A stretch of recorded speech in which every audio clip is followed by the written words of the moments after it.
Welcome to steno series. यहाँ आपको 80 शब्द प्रति मिनट की हिंदी डिटेक्शन बोले जाते हैं, जो आपके आने वाले एग्जाम्स स्टेनो 333 और 1224 के लिए बहुत ही महत्वपूर्ण है।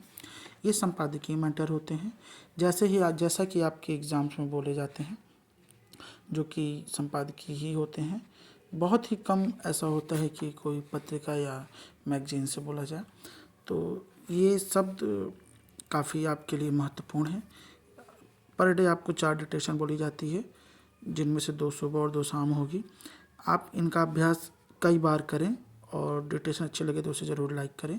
जो शब्द आपके छूट रहे हो या न बन पा रहे हो, उनको एक अलग पेज में या कॉपी में लिखते जाइए और उनके डिटेक्शन शॉर्ट हैंड बगल में आप अपने से ही बनाते जाइए, जिससे वो आपको कंठस्थ रहे और आपके शब्द सुनते ही वो आपका हाथ चल जाए। तो डिटेक्शन स्टार्ट करते हैं 5 सेकंड बाद।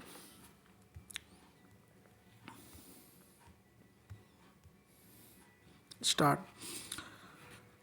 गए गुरुवार को लोकसभा में नेता विपक्ष राहुल गांधी जब आरोपों की झड़ी लगा रहे थे, तब मुझे बेसाख्ता मनमोहन सिंह याद आ रहे थे।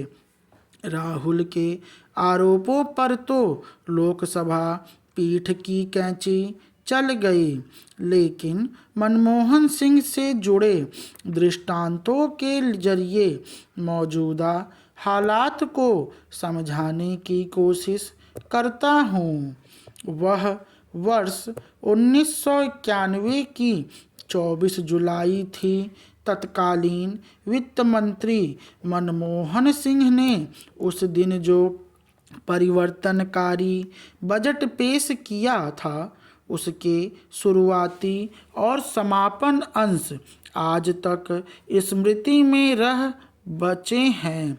उनके आरंभिक शब्द थे, एक महान आर्थिक शक्ति के रूप में भारत के उभरने का समय अब आ गया है। सिंह का आखिरी वाक्य था, दुनिया की कोई भी ताकत उस विचार को नहीं रोक सकती जिसका समय आ गया हो। यकीनन यह अर्थव्यवस्था के बंद पड़े दरवाज़ों को खोलने के साथ उम्मीदों के दरख्त रोपने की कोशिश कर रहे थे। पैराग्राफ। वजह, सदन का माहौल अच्छा नहीं था। 2 महीने पहले ही चंद्रशेखर सरकार ने 20 टन सोना यूनियन बैंक ऑफ स्विट्जरलैंड को इस शर्त के साथ बेचा था कि हम जब चाहें तब उसे वापस खरीद सकेंगे। इसके बाद सत्तारूढ़ हुई नरसिंह राव सरकार को 47 टन सोना बैंक ऑफ इंग्लैंड के पास गिरवी रखना पड़ा था। यह खबर भारतीय मानस पर निराशा की बदली बनकर छा गई थी। ऐसे में मनमोहन सिंह के दावों और तर्कों पर जस का तस यकीन करना कठिन था। पैराग्राफ। जॉर्ज फर्नांडिस इसी वजह से तल्ख थे। उन्होंने कहा था, यह बजट भारत की आर्थिक आज़ादी पर हमला है। मनमोहन सिंह वाशिंगटन के एजेंट की तरह काम कर रहे हैं। वह इसे ईस्ट इंडिया कंपनी की वापसी के साथ लघु उद्योगों के खात्मे की पटकथा बता रहे थे।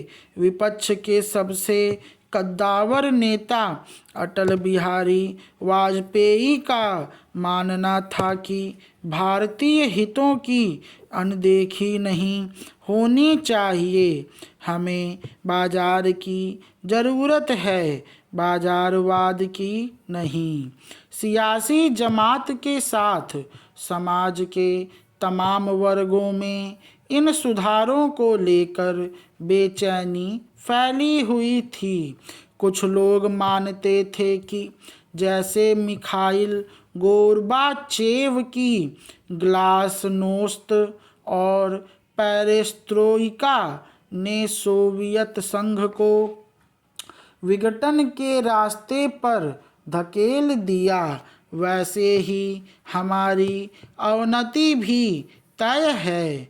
क्या ऐसा हुआ? गुजरे 45 साल गवाह हैं कि इन्हीं सुधारों के दम पर राव और सिंह की जोड़ी कुछ ही महीने बाद अपना सारा सोना वापस ले आई और आज हमारा देश सोने के सबसे बड़े खरीदारों में एक है। यही नहीं, 1996 और फिर 1998 में प्रधानमंत्री बनने के बाद वाजपेयी ने इन सुधारों को न केवल जारी रखा बल्कि उनको गति प्रदान की। अर्थशास्त्री इसे भारत की आर्थिक निरंतरता बताते हैं। स्टॉप। ये डिक्टेशन 425 शब्द का है, जिसकी स्पीड 82 से 83 शब्द प्रति मिनट के आसपास है। अगर आपको डिक्टेशन अच्छी लगी हो तो इसे लाइक करिए, चैनल को सब्सक्राइब करिए और बेल आइकन को प्रेस करिए, जिससे आपको डिक्टेशन डेली मिलते रहें। धन्यवाद।